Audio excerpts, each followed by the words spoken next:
Mga S-Friend, Arats! Side trip tayo sa St. Vincent Ferrer Prayer Park.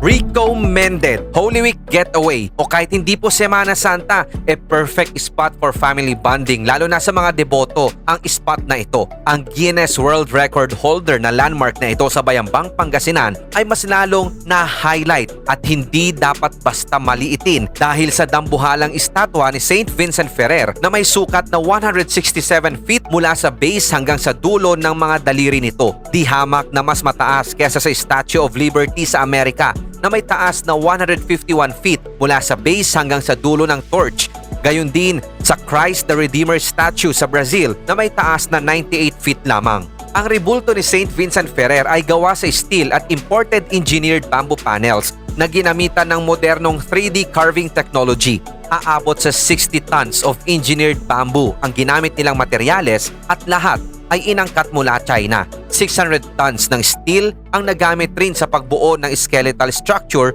habang ang pundasyon nito ay 7.5 meters ang lalim at ginamitan ng 768.99 cubic meters ng 6,000 PSI cement. Ang PSI ay pounds per square inch at ito ang pagsukat ng comprehensive strength ng concrete.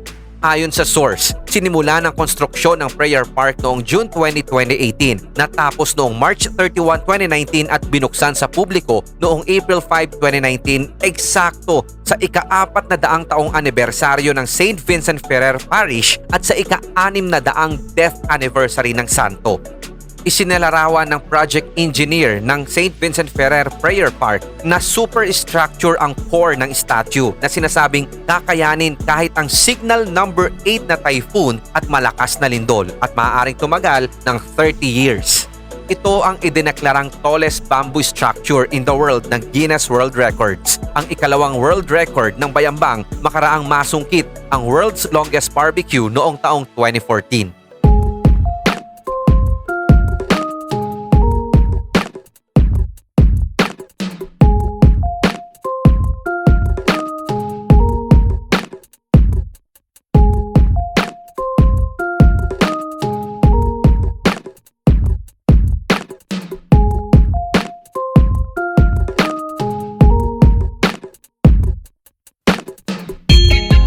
Mga S-Friend, lagay mo na sa iyong It's More Fun in the Philippines bucket list ang St. Vincent Ferrer Prayer Park dito sa Bayambang, Pangasinan.